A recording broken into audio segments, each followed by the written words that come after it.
नमस्कार दोस्तों, स्वागत है एक और नए वीडियो में। और अपन एनाटॉमी एंड फिजियोलॉजी की सीरीज अपन ने स्टार्ट कर ली थी और बहुत प्यार प्रेम से अपन उसको आगे बढ़ाते हुए चल रहे हैं। और उसी कड़ी में एक और नया वीडियो है कंकाल तंत्र के ऊपर। अपन ने सबसे पहले introduction of physiology and anatomy वाला देख लिया था। उसके बाद में अपन ने सेल देखा। सेल को दो पार्ट में देखने के बाद में अपन ने पूरा कंप्लीट टिश्यू को पढ़ा और टिश्यू के बाद में अपन सबसे जो बेसिक स्ट्रक्चर है वो है कंकाल तंत्र यानी स्केलेटन सिस्टम। आज अपन इसको समझेंगे, एक एक हड्डी के बारे में जानेंगे। पूरा कंकाल तंत्र कितनी हड्डियों से, कितने कार्टिलेज से, कितने लिगामेंट से, सारी चीजों से जो मिलकर बना है, एक एक बारीक से बारीक पॉइंट के ऊपर बात करेंगे। आने वाले एग्जाम में यहां से सीधे के सीधे क्वेश्चन आपको देखने को मिलेंगे।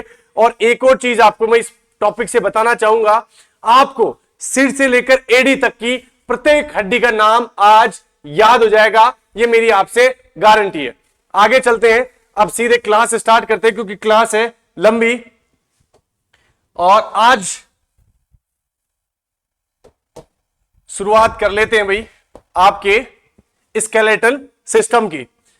सबसे पहले तो हमको यह पता होना चाहिए कि जो आपका कंकाल तंत्र है वो किस किस से मिलकर बना होता है, क्योंकि जब तक अपन बेसिक चीजों के बारे में नहीं जानेंगे हमको पता नहीं चलेगा कि कंकाल तंत्र में एक्चुअली शामिल क्या क्या होता है। और जिस जिस पॉइंट को मैंने इस वीडियो में शामिल किया है वो सारे के सारे ही इंपॉर्टेंट है। केवल कंकाल तंत्र में हड्डियों की बात ही नहीं होती, बात होती है आपकी हड्डियों के साथ में कार्टिलेज, उसके बाद में आपके लिगामेंट, उसके बाद में टेंडन। ये चार चीजें यानी बोन्स, कार्टिलेज, आपके लिगामेंट और टेंडन, ये चारों चीजें मिलकर आपके किसको बनाती भाई? स्केलेटल सिस्टम यानी कंकाल तंत्र को बनाती है। और आपसे यह भी पूछा जा सकता है कि कंकाल तंत्र को और किस नाम से जाना जाता है, तो आपको यह भी होना चाहिए मस्कुलो स्केलेटल सिस्टम भी इसको कहा जाता है। यह चीज भी अपने को ध्यान रखनी है, क्योंकि ये जो मसल्स के साथ मिलकर जो आपका पूरा ढांचा तैयार हो रखा है, जो आपकी इच्छा अनुसार और बिना इच्छा के जो काम सारे करते हैं, वो सारी चीजें आज अपन इसमें देखेंगे। एक और फैक्ट है कि मानव जो शरीर होता है उसके वजन के लगभग 16% जो वजन होता है मानव का, वो हमारी हड्डियों के वजन से बना हुआ होता है। और ऐसे के ऐसे क्वेश्चन हमारे को पिछले एग्जामों में भी देखने को मिले कि मांसपेशियों का कुल कितना वजन अपने शरीर के उस प्रतिशत के बराबर होता है, जो बताइए। तो वैसे ही आपका ये क्वेश्चन पूछा जा सकता है कि मानव शरीर का वजन हड्डियों में कितना होता है। उसके बाद में एक और चीज है कि जो आपकी मानव की जो हड्डियां होती है वो 75% कठोर पदार्थ से बनी होती है, और जो 25% जो शेष बचता है वो क्या है भाई? वो पानी से मिलकर बनी होती है। यानी 75% आपका हार्ड मटेरियल और 25% पानी से मिलकर बनी होती है। जब बात करेंगे, पानी तो पानी होता ही है, लेकिन जैसे ये जो 75% जो कठोर मटेरियल है इसकी बात करेंगे तो उसमें अपन किस किस को लेते हैं भाई? उसमें लेते हैं हड्डियों के प्रोटीन को, कोलेजन को, आपके खनिज जो पदार्थ होते हैं उसमें कैल्शियम हो, फास्फोरस हो, ये सारी की सारी चीजों को लेकर हमारी हड्डियां बनती है। यहां से एक और क्वेश्चन पूछा जाता है कि हमारी जो हड्डियां होती है उसमें कितने प्रतिशत कैल्शियम पाया जाता है। और एक एग्जाम था, शायद यूपी का था, किसका था, उसमें क्वेश्चन पूछा हुआ भी है कि मानव जो हड्डियां है उसमें कितना प्रतिशत कैल्शियम पाया जाता है। तो लगभग जो 40% भाग है अकेला हड्डियों में वो क्या है भाई? कैल्शियम है। एक और चीज हमारे को जो बहुत साधारण सी है लेकिन बहुत बार एग्जाम में पूछी गई है, हालांकि जिस प्रकार के एग्जाम अभी आ रहे हैं उसमें इसकी पूछने की संभावना बिल्कुल न्यून है, क्योंकि वो तुमसे ये नहीं पूछेगा कि मानव शरीर में हड्डियां कितनी होती है। ये पहले पूछा जा चुका है कि जितने बार पूछ लिया। अब ये जमाना नहीं है कि वो आपसे पूछे कि कितनी हड्डियां हैं। अब वो आपसे ये जानना चाहेगा कि ये हड्डियां किन किन चीजों से मिलकर बनी होती है, किस किस का पार्ट कितना है। और अपन जब जन्म लेता है कोई भी बच्चा, उस समय लगभग 300 हड्डियां होती है। ये बात भी अपने को ध्यान रखनी है। दूसरी चीज, अभी जब अपन इसको थोड़ा सा और डीप की तरफ अपन बढ़ेंगे तो आप पिछले कॉन्सेप्ट को भूलते मत जाना। हो सकता है कि जैसे आपको पूरा एक बार में नोट्स बनाने को नहीं मिले, तो जैसे इस वीडियो को 2 बार भी देखोगे, 3 बार भी देखोगे तो आपके नोट्स भी बन जाएंगे।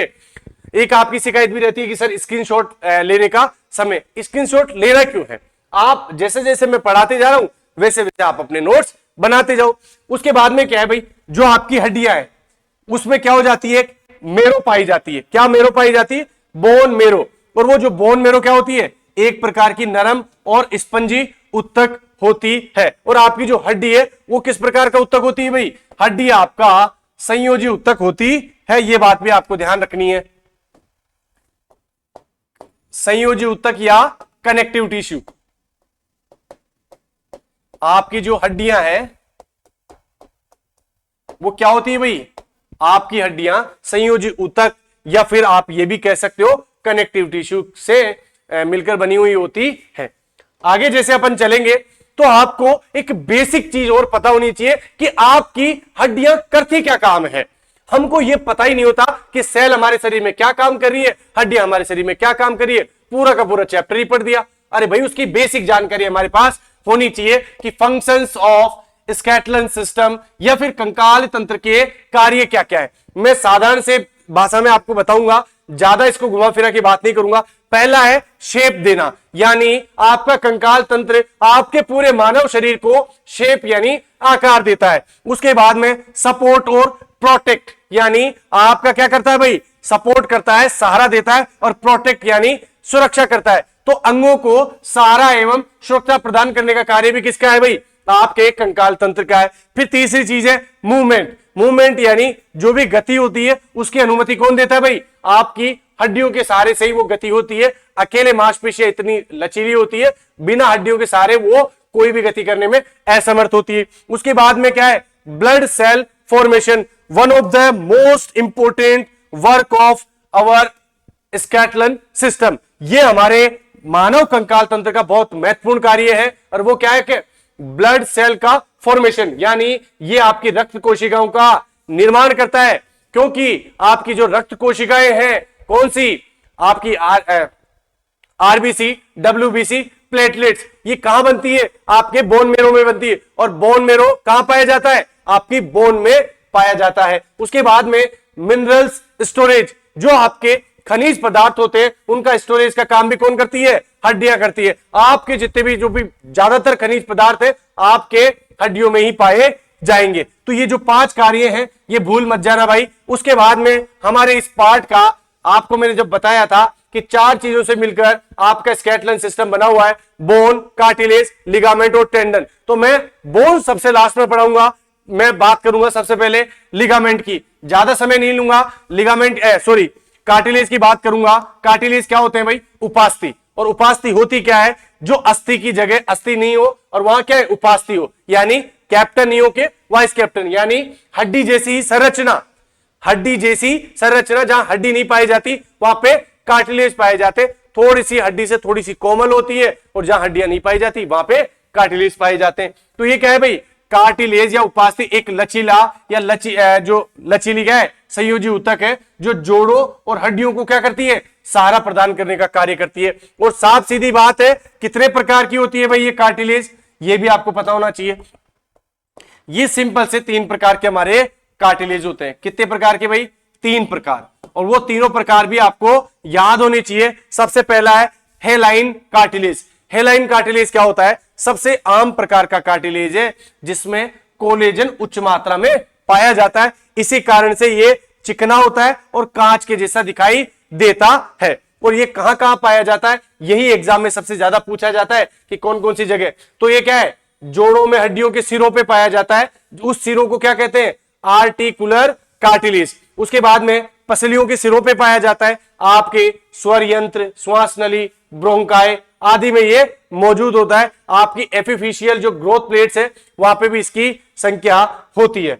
आपको रोक के पोज करके अपने नोट्स में इन सबको भी स्थान देना है, क्योंकि जब कंकाल तंत्र की बात कर रहे हैं तो हड्डियों से पहले इन चीजों को भी समझना बहुत आवश्यक है। तो इसका अपने को हेलाइन कार्टिलेज है, सबसे आम प्रकार का है, कांच के जैसा होता है, चिकना होता है। कहां पाया जाता है, हड्डियों के सिरों पे पाया जाता है। और कहां पाया जाता है, पसलियों के सिरों पे पाया जाता है। और कहां पाया जाता है, नाक पे पाया जाता है। और कहां पाया जाता है भाई, स्वर यंत्र, श्वास नली, ब्रोंकाई। उसके अलावा ग्रोथ प्लेट आदि में पाया जाता है। वो जो आपका भ्रूण का विकास है उसके दौरान अस्थायी कार्टिलेज का मॉडल भी कौन सा कार्टिलेज बनाता है भाई? आपके हेलाइन कार्टिलेज बनाता है। ये बात रही हेलाइन कार्टिलेज की। उसके बाद में हमारे पास हेलाइन कार्टिलेज के जो एग्जांपल्स हैं वो भी मैं आपको दिखा दूं कि जिस प्रकार से जो नाक का ये जो आवरण है इस प्रकार का, ये सारे क्या है भाई? हेलाइन कार्टिलेज के।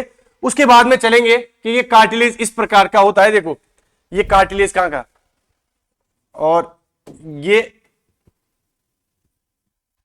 आपको ये देखना पड़ेगा कि जो हमारी बॉडी के 3 कार्टिलेज, हेलाइन, इलास्टिक और फाइब्रस, और ये सारे इसी जगह पे पाए जाते हैं। अब आगे चलेंगे, दूसरा कार्टिलेज है जिसका नाम है इलास्टिक कार्टिलेज, यानी लोचदार या फिर ऐसा जो अपनी साइज में थोड़ा सा क्या है विस्तार कर ले और वापस पुनः अपनी जगह पे आ जाए। ऐसी विशेषता वाले जो कार्टिलेज होते हैं उनको इलास्टिक कार्टिलेज कहते हैं। और ये क्या है भाई? हेलाइन की तुलना में अधिक लचीला होता है और इसमें कोलेजन के साथ साथ जो लोचदार या जो लचीले फाइबर्स है उनकी संख्या भी ज्यादा होती है। और ये पाया कहां जाता है? जिनकी लंबाई चौड़ाई छोटी बड़ी होती रहती है, यानी बाहरी कान पे, नाक पे, एपिग्लोटिस पे, स्वर यंत्र यानी लैरिंग्स पे, जिसको वॉइस बॉक्स भी कहते हैं, इन जगह पे पाया जाता है। और लास्ट आपका कार्टिलेज है वो है क्या भाई? Fibro cartilage. और ये फाइब्रो कार्टिलेज क्या है? बहुत कठिन प्रकार का है। उन क्षेत्रों में पाया जाता है जहां उच्च तनाव की चीजें होती है, यानी ज्यादा मजबूती की चीजें आवश्यक होती है, जैसे इंटरवर्टिब्रल डिस्क, प्यूबिक सिंपसिस, घुटने का जो मेनिस्कस, टेंडन आदि की जगह ये क्या है? ये पाया जाता है। एग्जाम्पल्स एक बार में याद नहीं होंगे, मैं आपको एग्जाम्पल्स बता सकता हूं। याद क्या करना है? उसको बार बार पढ़ना है। और दूसरी चीज क्या होती है, कई बच्चे मैसेज भी करते हैं, फोन भी करते हैं कि सर आप जो कभी क्लासरूम में जो बढ़िया बढ़िया ट्रिक बताते हो यूट्यूब पे क्यों नहीं बताते? देखो एक दायरा होता है, मैं कल की क्लास में बता रहा था, मैं यहां पे ट्रिक वाली चीजों को बहुत कम सहारा लेता हूं। एक क्लासरूम का अलग माहौल रहता है, वहां बच्चे बहुत ज्यादा समय देकर सीखते हैं, वहां सिखाने का एक इंस्ट्रक्शन का वो तरीका अलग होता है। यहां पे अपन एक नॉलेज दे रहे हैं, जो बच्चा घर बैठे फ्री में पढ़ना चाह रहा है उसको जितनी जो चीजें मिल सके वो देने की कोशिश करते हैं ना। आगे चलेंगे अपन। उसके बाद में सेकंड चीज जो है वो है लिगामेंट। लिगामेंट जानते हो भाई, हिंदी में क्या कहते हैं इसको? हिंदी में कहते हैं स्नायु। स्नायु या फिर इसको बंधन भी कहते हैं। बंधन यानी बांधने वाला। तो ये किसको बांधता है भाई? दो जोड़ों को जो बांधता है उसको बंधन या स्नायु कहते हैं। यानी ये एक प्रकार का ऐसा पट्टा है, ये एक प्रकार की ऐसी रस्सी है जो दो जोड़ को, मतलब दो हड्डियों के एक जोड़ को बांधने का या रोकने का कार्य करती है।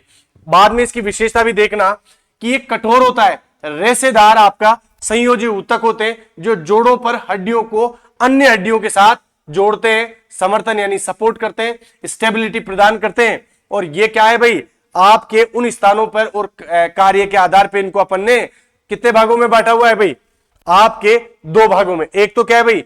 आर्टिकुलर लिगामेंट, दूसरा है आपका पेरिटोनियल लिगामेंट। और मुझे पता है ये इतनी डीप वाली नॉलेज हो गई कि आपके कोई भी काम की नहीं है, क्योंकि आप ये सोचोगे कि नहीं यार ये तो डाटा ही कहां से आ गया। देखो बात क्या है, इतनी सी जरूर पता होना चाहिए कि 2 लिगामेंट के नाम तो हमने को पता होना चाहिए। दूसरी चीज क्या है? मानव शरीर में जितने भी लिगामेंट पाए जाते हैं वो अपने नाम से पाए जाते हैं, नाम से उनको याद रखना पड़ता है।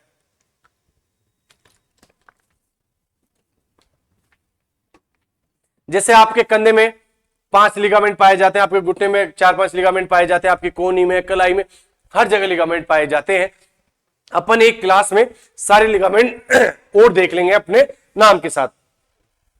उसके बाद में अपन अगली चीज पे बात करेंगे कि ये जो टाइप ऑफ लिगामेंट है जो अपन ने देखे हैं वो भी अपन थोड़ा सा और एक्सप्लेन कर लेंगे। अब देखो क्या है, थोड़ा सा यहां से समझने का प्रयास करते हैं टाइप ऑफ लिगामेंट। तो सबसे पहले जो है आर्टिकुलर लिगामेंट, जो 2 जोड़ों को जो जोड़ते हैं उनको कहते हैं आर्टिकुलर लिगामेंट। उसके बाद में है रेमनेट लिगामेंट। ये क्या है भाई? अवशिष्ट लिगामेंट होते हैं, ये आपके क्या है? भ्रूण के विकास के दौरान मौजूद रहते हैं, लेकिन आपके जैसे आप अडल्ट हो जाते हो, वयस्क हो जाते हो, ये फिर मौजूद नहीं रहते हैं ना। उसके बाद धीरे धीरे खत्म हो जाते हैं ना। फिर तीसरा है पेरिटोनियल लिगामेंट। ये स्नायु बंधन है जो अपनी उदर गुहा यानी जो आपकी एब्डोमिनल कैविटी है, उनके अंगों को, उनकी जो दीवारें हैं उनको बनाने का ये कार्य करते हैं, वहां पे सपोर्ट या सहारा देने का कार्य करते हैं। अगर किसी को इस लेवल का थोड़ा सा देखना हो तभी देखना, मेरा काम था कि चलो ठीक है, कोई फर्स्ट ग्रेड या नेट लेवल की भी तैयारी कर रहा है, उसके लिए भी एक क्लास पूरी तरह से जस्टिफाई हो, तो मैं मेरी तरफ से जितना डीप नॉलेज दे सकता हूं उतनी थोड़ी सी देने का प्रयास करता हूं। उसके बाद में तीसरी जो चीज है टेंडन, और टेंडन को क्या कहते हैं भाई? टेंडन को हिंदी में कंडरा कहते हैं। क्या कहते हैं भाई? कंडरा या पट्टा। अब देखो आप लोगों का कमेंट भी आता है, सर हिंदी वाला क्या सोचेगा, सर टेंडन आपने लिख दिया तो हिंदी का भी लिख दो, अगर हिंदी का लिख दिया तो इंग्लिश वाला कहता है। देखो कंडरा या इसको पट्टा कहते हैं, यानी ये पट्टे के जैसे आकार का पाया जाता है। टेंडन वो वाला भाग होता है जो एक मसल होती है, उसके दोनों जो सिरे होते हैं, जैसे ये मसल है, एक सेकंड, जैसे ये कोई मसल है और इस मसल का ये वाला सिरा और ये वाला सिरा, ये दोनों टेंडन कहलाएंगे, जो आपकी बोन से जुड़ने के कार्य करते हैं। वो वाला हिस्सा क्या कहलाता है भाई? टेंडन कहलाता है ना। आगे चलेंगे, अब ये टेंडन होता क्या है ये समझना है। देखो टेंडन एक मजबूत रेशेदार संयोजी ऊतक है जो मांसपेशियों को हड्डियों से जोड़ता है। इतना ही ध्यान रखना है, ये एक प्रकार का पुल का कार्य करता है, और मांसपेशी संकुचन में जो आपका बल है वो उस बल को जनरेट करने का कार्य भी कौन करता है भाई? आपका टेंडन करता है। टेंडन को अपन मैकेनिकल ब्रिज के नाम से भी जाना जाता है। कभी भी आपसे पूछ सकता है कि भाई टेंडन को और किस भूमिका में भी हम देखते हैं, तो वो भूमिका क्या है भाई? वो भूमिका है मैकेनिकल ब्रिज, यानी एक जो ऐसा मैकेनिज्म बनाता है कि आपकी हड्डी, देखो ब्रिज कैसे बन गया भाई? ये किसी मानव की हड्डी है, इस हड्डी में ये मसल है, ये मसल है, इसका ये वाला हिस्सा, ये वाला हिस्सा और ये वाला हिस्सा, ये दोनों क्या कहलाएंगे? टेंडन। तो एक तरह से ये क्या है? मैकेनिकल ब्रिज बनाता है, इस वजह से अपन इसको ये कहते हैं। और ये क्या है भाई? अपने को एक आध दो चीजें और याद रहनी चाहिए। वो क्या है भाई? हमारे शरीर में जो सबसे मजबूत टेंडन है उसको कहते हैं एक्किलिस टेंडन। क्या है भाई? एक्किलिस टेंडन जो क्या है भाई? कैलकेनियस टेंडन के नाम से भी जाना जाता है। जो बास्केट बॉलर होते हैं उनको सबसे ज्यादा जो चोट लगती है वो एक्किलिस टेंडन में होती है। आपके जो टखने के पास का ये टेंडन होता है सबसे मजबूत, और सबसे ये जो लंबा जो टेंडन है ये अपना यही है। अब देख लो भाई, एक कोई भी जॉइंट है तो इस जॉइंट में ये मसल है, ये मसल जिस जगह जुड़ रही है ये टेंडन आ जाता है। उसके बाद में अब ये क्या है भाई? ये एक प्रकार का जोड़ हो गया। अब इसमें ये एक अलग से हड्डी होगी और एक ये अलग से हड्डी, जहां दो हड्डियां जुड़ रही है वो जॉइंट हो गया, और जहां जॉइंट हो रहा है उसमें एक हड्डी है, एक हड्डी, तो ये होगी बोन। और ये जो जोड़ रहे कार्य कर रहे हैं, ये देखो ये रेसे, ये जो आपके होती है रस्सी जैसी भूमिका निभाते हैं, उनको कहते हैं लिगामेंट। तो सिंपल सा स्ट्रक्चर है, समझने की कोशिश करेंगे आप, है ना। उसके बाद में अब आती है चौथी चीज, वो क्या है भाई? बोन्स यानी हड्डियां। अब बोन्स और हड्डियां जो अपनी जो चौथी चीज थी स्केलेटल सिस्टम में, इसको पढ़ने की कोशिश करेंगे अपन, समझाने की कोशिश करेंगे आपको कि इसमें क्या क्या चीज है। देखो हड्डी एक कठोर और आपके एक तरह का क्या है भाई? कठोर और संयोजी ऊतक है, जो हमारे को क्या है? समर्थन यानी सपोर्ट करता है, सुरक्षा करता है और गतिविधि करने में हमारे को सहायता प्रदान करता है। उसके बाद में जो जो चीजें अपन ने पहले पढ़ी थी कि इसमें क्या क्या पाया जाता है, कौन कौन से, वो जो आपके खनिज पदार्थ होते हैं या जो भी आपके कैल्शियम, फास्फोरस, कोलेजन वगैरह, कैल्शियम, ये सब पाए जाते, इनकी बात अपन ने कर ली थी। इतना सा चीज है कि बोन्स क्या है भाई? एक संयोजी ऊतक है, ठीक है, और कठोर संरचना होती है। अब क्या है? अब अगर अपन बोन्स पढ़ रहे हैं तो बोन्स में हमारे पास कई प्रकार की बोन्स होती है, वो भी अपन देखेंगे, लेकिन हम सबसे पहले स्ट्रक्चर ऑफ बोन्स देख लेते हैं। सबसे पहले क्या है? एक बोन में एक जो हिस्सा होता है उसको कहते हैं डाइफिशियल, एक हिस्सा होता है उसको क्या कहते हैं? एपिफिशियल, एक जो हिस्सा होता है उसको कहते हैं मेटाफिशियस। ये तीन जो हिस्से हैं, एक लंबी हड्डी का जो मुख्य जो सापट या मुख्य जो हिस्सा होता है ना, उसको कहते हैं डाइफिशियल। आधों को तो ये लग रहा होगा कि क्या ही पढ़ा दिया सर आज। देखो डाइफिशियल क्या होता है, मैं आगे चित्र से बताऊंगा। ये जो पूरा चित्र है पहले ये समझ लो। देखो अपने को क्या होता है, सबसे पहले अपन अगर ये चीज देखें कि सबसे पहले हमारी जो हड्डी है यह है आपका स्ट्रक्चर ऑफ बोन। अब ये एक हड्डी है और ये हड्डी का नाम क्या है भाई, जैसे मान लो आप फीमर मान लो इसको, इस हड्डी को क्या मान लो, फीमर मान लो। इस हड्डी में ये जो बीच का जो पदार्थ है ये क्या है भाई, स्पंजी पदार्थ होता है। इस बोन को यहां से लेकर यहां तक अपन तीन हिस्सों में बांटते हैं। ये जो मेन हिस्सा है यहां से लेकर यहां तक का, इसको बोलते हैं सापट या मुख्य भाग। इस मुख्य भाग को डाइफिशियल के नाम से अपन जानते हैं। और जो ऊपर वाला जो हिस्सा होता है, ये वाला हिस्सा और ये वाला हिस्सा, इसको एपिफिशियल के नाम से जानते हैं। ऊपर वाले हिस्से को एपी बोलते हैं। और ये जो ऊपर और आपके मुख्य भाग को जो जोड़ता है इसको बोलते हैं मेटाफिसिस, यानी मेटाफिशियल जो भाग है। अब आपको मैं वापस समझा देता हूं। अगर जब यही चीज आ गई है तो आपको, अब जो आपका एपिफिशियल भाग होता है इसमें आपकी रेड बोन मेरो होती है। क्या होता है भाई, जो आपकी एपिफिशियल होता है उसमें आपके रेड बोन मेरो होता है। तो ये आपकी जो लंबी हड्डी है उसकी संरचना भी आपको पता होनी चाहिए। उसके बाद में अपन बात करेंगे कि हड्डी कितने प्रकार की होती है। आजकल यहां से सवाल पूछे जाने लग गए हैं। देखो लाइव क्लास में अपन ज्यादा बातचीत करते हैं, लेकिन लाइव क्लास नहीं है तो मेरा भी उद्देश्य क्या है कि आपका भी कम से कम समय हो और मैं भी मेरी क्लास को ज्यादा लंबा समय नहीं खींचूं और आपको जो टू द पॉइंट जो जानकारी है वो सीधी की सीधी दे दूं। तो अब बात करेंगे भाई हड्डियों की और हड्डियों के प्रकार की। सबसे पहले हम 5 से 6 प्रकार की हड्डियों का वर्गीकरण करते हैं। उसमें सबसे पहली जो प्रकार है लॉन्ग बोन्स। पहली क्या प्रकार है, लॉन्ग बोन्स यानी लंबी हड्डियां। ये आकार में बेलनाकार होती है। जैसे इस प्रकार की जो हड्डियां होती है, मतलब लंबी हड्डियां होती है, और ये क्या है भाई, बेलन आकार की होती है, यानी बेलन के आकार की होती है। ये भुजाओं और पैरों में पाई जाती है। सीधी सी बात है, ये हाथों में और पैरों में पाई जाती है।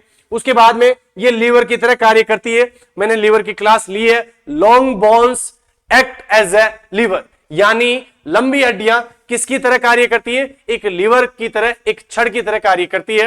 हालांकि जो लीवर नहीं देखेगा उसको लीवर समझ में नहीं आएगा। लीवर होता क्या है, लीवर एक अदृश्य ऐसी चीज है, जो भी हम काम करते हैं हाथों पैरों से, जो भी बल लगाने का कार्य करते हैं, उसमें हमारी जो लंबी हड्डियां हैं वो एक लीवर की तरह कार्य करती है, कार्य को आसान बनाती है। यानी मैं कुल मिला के ये कह सकता हूं, lever is a simple machine जो कार्य को आसान बनाती है। उसके बाद में क्या है, अब ये लॉन्ग बोन्स के उदाहरण, एक तो है भाई आपकी जांग की सबसे लंबी हड्डी जिसको फीमर के नाम से जाना जाता है। फिर आपकी टिबिया फिबुला पैर में, ह्यूमरस आपके बाजू में, रेडियस उसके नीचे, अल्ना, मेटाकार्पल। अब मेटाकार्पल जानते हो भाई, ये हो गई आपकी कार्पल। लेकिन ये जो मेटाकार्पल है, ये वाला हिस्सा, इनको कहते हैं मेटाकार्पल। ये भी किस में होती है भाई, ये भी लॉन्ग बोन्स में। आपकी फ्लेंजेस है, ये भी लॉन्ग बोन में आती है। तो ये भी ध्यान रखना है, जो अंगुलियां हैं ये भी हकीकत में थोड़े लंबी होती है। हाँ, तो इनको भी अपन लॉन्ग बोन्स में काउंट करते हैं। उसके बाद में अगला है प्रकार आपके शॉर्ट बोन्स का। अब शॉर्ट बोन्स क्या होती है भाई, ये भी अपन समझ लेते हैं। शॉर्ट बोन्स नाम से ही पता चल रहा है कि छोटी होती है, घनाकार होती है। घनाकार का मतलब इस तरह के आकार की होती है तथा इनकी लंबाई, चौड़ाई और मोटाई लगभग समान होती है। जैसे ये क्यूब की तरह होता है ना, घन की तरह, उसकी तरह समान होती है। ये हाथों कलाइयों में पाई जाती है और जो अपना शरीर है उसको स्टेबिलिटी और सहारा देने का कार्य करती है। उदाहरण में आपके क्या है, टार्सल और कार्पल। कार्पल ये हो गया, और पैरों में अपने टार्सल होता है, ये भी अपने को पता होना चाहिए। उसके बाद में क्या है, अगली हड्डी के प्रकार की बात करेंगे, और वो हड्डी का प्रकार क्या है भाई, फ्लैट बोन्स, यानी चपटी हड्डियां, बिल्कुल चपटी। जैसे मेरे माथे की हड्डी है ना, अब ये चपटी है, बिल्कुल सपाट है। तो ये क्या है, ये अन्य हड्डियों की तुलना में अधिक चौड़ी होती है, क्योंकि भाई इनका जैसे अपना ललाट है, ये ललाट क्या है, चौड़ा है, चौड़ी मतलब चपटी हड्डी। उसके बाद में ये कम गोल होती है, सीधी सी बात है, चौड़ी होगी तो कम गोल ही होगी, बेलनाकार तो हो नहीं सकती। उसके बाद में क्या है, ये सघन हड्डियों, मतलब आपके जो पास पास की जो हड्डियां होती है उसको सघन बोलते हैं। ये सघन हड्डियों की दो पतली परतों के बीच में अपनी एक स्पंजी हड्डी की जो परत होती है, ये कहना क्या चाह रहा है, ये जो एक स्पंजी परत के ऊपर दोनों तरफ जो परतें होती है वो इसी प्रकार की हड्डी की एक विशेषता। यानी आप तो सिंपल से इतना याद रखना है, जो चपटी हड्डी होती है कहां कहां पाई जाती है, ये आपके एग्जाम में पूछा जाएगा। ये क्या है, कम गोलाकार होती है, चौड़ी होती है। और देखो इसमें जो भी अपन और देखें, सबसे पहले तो अपन ये क्या है, क्रेनियल में कहां कहां पाई जाती है, जो आपका क्रेनियल है उस भाग में कहां कहां पाई जाती है। क्रेनियल भाग में ये आपकी एक तो सेप क्या है, ऑक्सीपिटल, जो आपकी एक तो ऑक्सीपिटल जो बोन है वो क्या है, चपटी है। पैरेटल और फ्रंटल, यानी तीन प्रकार की जो आपकी क्रेनियल बोन्स है वो चपटी का उदाहरण है। उसके बाद में आपकी स्केपुला, जिसको ये शोल्डर ब्लेड बोलते हैं, ये भी किसका उदाहरण भाई, आपके फ्लैट बोन का। स्टर्नम, यानी जो आपकी जो छाती की जो चेस्ट बोन होती है वो भी किसका एग्जांपल है भाई, फ्लैट बोन का। उसके बाद में रिब्स, आपकी पसलियां, ये भी चपटी होती है। उसके बाद में वोमर, वोमर हड्डी जानते हो भाई आप, वोमर आपके जो एक फेशियल बोन है वो भी क्या है भाई, वो भी आपके ये इस प्रकार की बोन है, आपके चपटी बोन है। उसके बाद में क्या, इरेगुलर बोन, यानी अनियमित आकार की बोन। सीधी सी एग्जांपल याद रखना, ये उबड़ खाबड़ तरह की बोन होती है, जो आपकी वर्टिब्रा यानी पीछे की रीढ़ की हड्डी में, सेक्रम जो रीढ़ की हड्डी का जो नीचे पार्ट होता है वो, और कॉक्सिक, कॉक्सिक अपनी टेल बोन होती है, जो पूंछ जो बिल्कुल लास्ट में अपने जहां पे स्पाइन खत्म होती है वो लास्ट जो हड्डी होती है वो टेल बोन होती है। हमारी टेम्पोरल, जो हमारी टेम्पोरल है, हमारी स्पेनोइड है, हमारी एथेमोइड है, और हमारी हाइयोइड। हाइयोइड जो घोड़े के खुर के प्रकार की जो हड्डी होती है यहां होती है। स्पेनोइड और एथेनोइड दोनों यहां होती है, टेम्पोरल भी यहां होती है। जैसे ये जो हड्डी है ना, स्पेनोइड और एथेनोइड, ये बिल्कुल तीसरी आंख के पीछे जाके होती है, लेकिन जो टेम्पोरल है वो दोनों तरफ यहां पे कान के पास में पाई जाती है। जो नेजल कॉन्चा है, जो आपके नाक के जो नेजल कॉन्चा हड्डी है वो भी किसका एग्जांपल है भाई, इरेगुलर बोन्स का एग्जांपल है। उसके बाद में लास्ट में आता है सेसेमोइड बोन, या सेसेमोइड बोन, जो आपकी इस प्रकार की हड्डियां होती है, ये तिल के बीच के आकार के बराबर की हड्डियां होती है, जो टेंडन या मांसपेशी के बीच में धसी हुई होती है। इस वजह से इनको कहते हैं सेसेमोइड हड्डियां। जैसे पटेला की जो हड्डियां हैं, या फिर कार्पस की एक हड्डी है, आपके कलाई की एक हड्डी है जिसका नाम है पीसीफोर्म। पीसीफोर्म नाम की जो हड्डी है वो किसका एग्जांपल है भाई, आपकी सेसेमोइड हड्डी का एग्जांपल है। थोड़ा सा मैं रेगुलर क्लास से हल्का सा आपको लग सकता है कि भाई हाँ सर थोड़ा सा तेज चल रहे होंगे, लेकिन ये चीज भी समझने की कोशिश करना कि ये वाली चीज है जो समझाने की चीज है वहां तो समझा सकते हैं, लेकिन जो चीजें याद है कि भाई हाँ अपने को ज्यादा से ज्यादा बार याद करनी है, कि जैसे मान लो ये इरेगुलर बोन है, यानी उबड़ खाबड़। अब उबड़ खाबड़ में आपकी वर्टिब्रा आ जाएगी, सेक्रम आ जाएगी, कॉक्सिक आ जाएगी, टेम्पोरल आ जाएगी, स्पेनोइड आ जाएगी, एथेमोइड आ जाएगी, ये सारी हड्डियां आ जाएगी। उसके बाद में आगे चलते हैं। अब आगे चलेंगे तो हम बात करते हैं, एक हड्डी में एक चीज पाई जाती है जिसका नाम क्या है भाई, बोन मेरो। बोन मेरो को क्या कहते हैं, अस्थि मज्जा कहते हैं। अब अस्थि मज्जा क्या होती है, अस्थि मज्जा हड्डियों के केंद्र में स्थित एक नरम और एक स्पंजी, यानी स्पंजी एक उत्तक होता है जो रक्त कोशिकाओं का क्या करता है भाई, निर्माण करता है। दूसरी चीज जो आपका बोन मेरो होता है उसकी क्या विशेषता होती है, इसकी बात करते हैं अपन।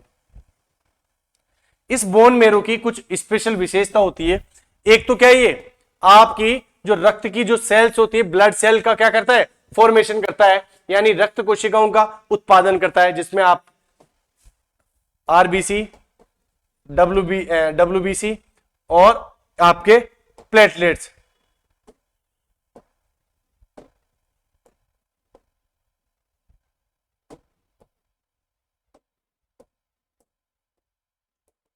ये सारी आपकी। उसके बाद में क्या है, वसा का भंडार करता है, यानी फैट को स्टोर करने का कार्य भी कौन करता है, आपकी बोन मेरो करती है। उसके बाद में ये पीली अस्थि मज्जा, यानी जो आपकी येलो बोन मेरो है वो क्या है, वसा का भंडार करती है, जिसका उपयोग ऊर्जा के लिए किया जा सकता है। उसके बाद में क्या है, स्टेम सेल को, ये क्या है, बिल्कुल स्टेम सेल का सोर्स होती है क्या, बोन मेरो।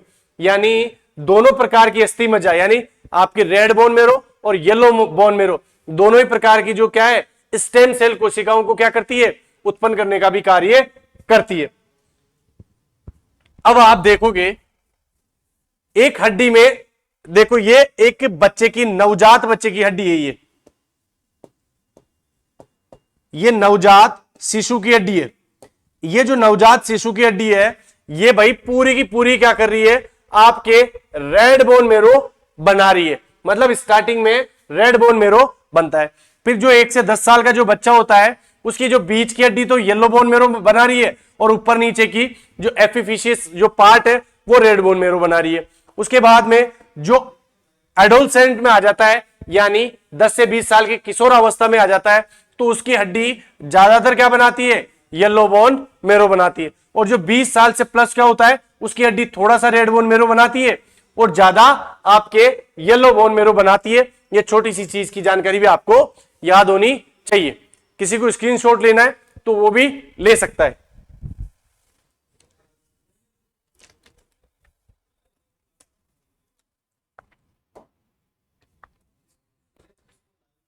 आगे चलेंगे।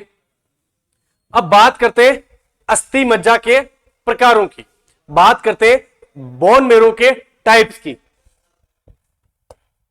अब जो बोन मेरो के जो टाइप है, जो अस्थि मज्जा के जो प्रकार है, उनकी बात करते हैं। सबसे पहला आता है रेड बोन मेरो। जो पहला रेड बोन मेरो आता है, इसकी क्या क्या विशेषता है, इसकी बात कर लेते हैं।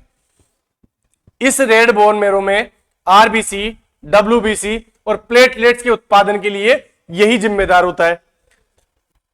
इसमें हेमेटोपोइसिस, स्टेम सेल, जो स्टेम सेल कोशिकाएं होती है, जो विभिन्न प्रकार की रक्त कोशिकाओं को विकसित करने में सहायक होती है। यानी जो आपकी रेड बोन मेरो है, वो आपकी आरबीसी, डब्ल्यूबीसी, प्लेटलेट्स यानी खून बनाने का कार्य यही करती है। उसके बाद में जो आपकी रेड बोन मेरो है, यह आपकी कूल्हे की जो हड्डियां हैं, पसलियां हैं, स्टर्नम है, खोपड़ी है जैसी हड्डियों में, आपकी चपटी हड्डियों में पाई जाती है। क्या भाई, रेड बोन मेरो। अब बात करेंगे येलो बोन मेरो की। अब ये जो येलो बोन मेरो है, पीली अस्थि मज्जा है, ये मुख्यतः क्या है, वसा कोशिकाओं से बनी होती है, फैट सेल से बनी होती है। और ये करती क्या है भाई, वसा को संग्रहित करती है और बाद में वसा ऊर्जा के लिए कार्य आती है। अब इसमें क्या है, कहां पाई जाती है, वयस्कों में अधिक आम है, मतलब जो अडल्ट हो जाएगा उसमें ज्यादा येलो बोन मेरो ही होती है। और लंबी हड्डियों को केंद्रीय जो भाग है, जो सेंट्रल जो पार्ट है, जिसको क्या कहते हैं भाई, आपके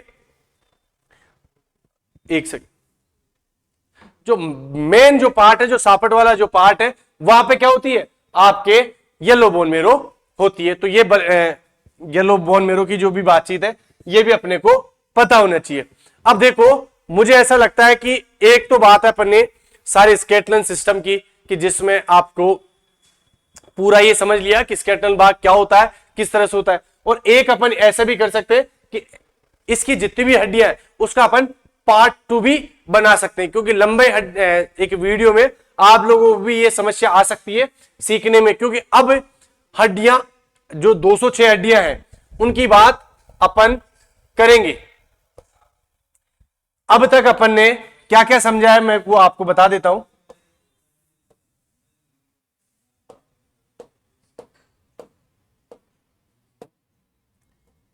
मैं आपका तुरंत से रिवीजन करा देता हूं। अपन ने आज की क्लास में क्या क्या देखा है, स्केलेटल सिस्टम देखा है, जो 4 चीजों से मिलकर बना है, बोन, कार्टिलेज, आपका लिगामेंट और टेंडन।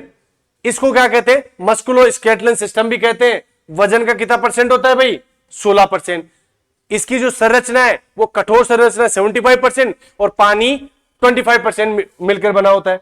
उसके बाद में ये प्रोटीन, कोलेजन, खनिज पदार्थों से मिलकर जो आपका स्केलेटल सिस्टम है बना हुआ होता है। हड्डियों में सबसे ज्यादा कैल्शियम पाया जाता है, और कैल्शियम आपके लगभग 40% भाग पे क्या है, कैल्शियम पाया जाता है। उसके बाद में बात क्या की अपन ने, शरीर में 206 हड्डियां होती है और जन्म के समय आपके 300 हड्डियां होती है। और इसमें क्या है भाई, आपकी हड्डियां या आपका जो पूरा क्या कहते हैं, जो एक स्केलेटल सिस्टम है, वो किसका प्रकार है, कौन से ऊतक का प्रकार है, तो संयोजी या कनेक्टिव टिश्यू का है। फिर अपन ने कार्य देखे किसके, आपके स्केलेटल सिस्टम के 5 कार्य है, आकार देना, सुरक्षा सहारा देना, गतिविधि कराना, ब्लड जो सेल्स है, कोशिकाएं, उनको बनाना, और आपके जो खनिज लवण है उनको क्या करना भाई, उनको स्टोर करना। उसके बाद में कार्टिलेज की बात की।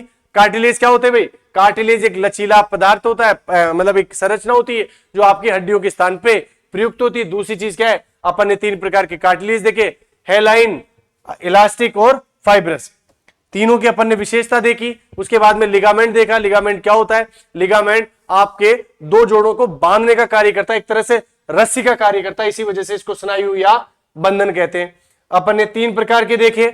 3 प्रकार के कौन कौन से लिगामेंट, एक तो आर्टिकुलर लिगामेंट जो दो जोड़ों को जोड़ता है, एक रीमेनेट लिगामेंट, ये जो क्या है भ्रूण में सबसे पहले यही होता है, धीरे धीरे खत्म हो जाता है। और ये जो पेरिटोनियल लिगामेंट है ये आपके क्या है, एब्डोमेन कैविटी वगैरह एक दो जगह ये पाए जाते हैं। उसके बाद में क्या है, टेंडन देखा। टेंडन क्या है, मैकेनिकल ब्रीज का कार्य करता है और एक टेंडन मजबूत रेशेदार आपका संयोजी ऊतक है। दूसरी प्रकार अपने को यह भी पता होना चाहिए कि ये आपके सबसे जो मजबूत जो टेंडन है एक्लिस टेंडन, जो आपके इसको कहते हैं कैल्केनियस टेंडन भी कहते हैं। उसके बाद में अपन ने पूरी संरचना देखी थी कि लिगामेंट क्या होता है, मसल क्या होती है। उसके बाद में अपन देखा बोन। बोन क्या है भाई, कठोर एक प्रकार का वो है। फिर बोन में जो लंबी जो हड्डियां हैं उनके स्ट्रक्चर देखा कि डाइफिशियल जो मुख्य बीच का पार्ट है, डाइफिशियल दोनों कोनों का पार्ट है, एपिफिशियल, और उसके बाद में मेटाफिशियल जो दोनों इन दोनों को जो जोड़ने का जो मध्य में काम करता है। और ये संरचना आपने देख ही ली है। उसके बाद में अपन ने देखा टाइप ऑफ बोन्स, 5 प्रकार की बोन्स देख ली, लंबी, छोटी, चपटी, इरेगुलर और सेसेमोइड। अब मैं एग्जांपल से आपसे पूछना चाहूं कि आपकी पटेला किसका एग्जांपल है, तो आपको एक ही बार में आना चाहिए कि सर सेसेमोइड का। मैं आपसे पूछूं आपकी अंगुलियां किस में आती है, लॉन्ग बोन्स में। अगर मैं पूछूं femur long bones, humerus long bones, patella sesamoid. मैं पूछूं वर्टिब्रा इरेगुलर, मैं कहूं फ्रंटल, आप कहोगे क्या है भाई सर, ये है आपकी चपटी बोन। तो ये आपको बता दिया था। उसके बाद में आगे चलेंगे प्रकार के बाद में बोन मेरो की बात की। बोन मेरो क्या होता है, हड्डियों के बीच में एक स्पंजी पदार्थ होता है जो आपके क्या क्या करता है, आपके वसा का भंडार करता है, आपके जो ब्लड जो खून है उसको निर्माण करता है। और उस ब्लड में जो 3 प्रकार की कोशिकाएं हैं, आरबीसी, डब्ल्यूबीसी और प्लेटलेट्स, उनका निर्माण करता है। और साथ में स्टेम सेल कोशिकाओं का निर्माण करता है। 2 प्रकार के आपके क्या होता है, बोन मेरो होता है। और जो बोन मेरो है भाई, सबसे पहले क्या है, जन्म के समय रेड बोन मेरो ज्यादा होता है और जैसे जैसे बड़े हो जाओगे येलो बोन मेरो ज्यादा हो जाएगा। और दोनों बोन मेरो में जो आपका रेड बोन मेरो है जो ब्लड वगैरह बनाता है, और आपका येलो बोन मेरो है जो फैट वगैरह ये बनाता है। तो आज की क्लास में अपन ने मोटा मोटी एक पार्ट में हड्डियों के इस स्केलेटल सिस्टम को समझने की कोशिश की है। कल के वीडियो पे अपन सेम टाइम में 206 हड्डियों को याद करेंगे और उस जगह अपन याद करने में ज्यादा जोर लगाएंगे। तो इसी तरह से आप सीख सकते हो। और इसका जो दूसरा पार्ट है इसको जरूर देखना है, क्योंकि बिना दूसरा पार्ट देखे हुए आपको मजा नहीं आएगा। तो आज की क्लास में अपन अब इतना ही करेंगे, क्योंकि जैसे लंबी क्लास होती है तो आपकी जो सीखने की रुचि है वो भी कम हो जाती है। और आप लोगों के जैसे मैसेज भी आते हैं पर्सनल की सर क्लास को थोड़ी छोटी रखा करो, आप बड़ी क्लास ले जाते हो। तो मैंने कोशिश भी करता हूं कि छोटी क्लास रखूं ताकि आप आराम से उसको समझ सको। तो आज की क्लास में इतना ही, आगे मिलते हैं नेक्स्ट क्लास में। Thank you so much. जय हिंद, जय भारत।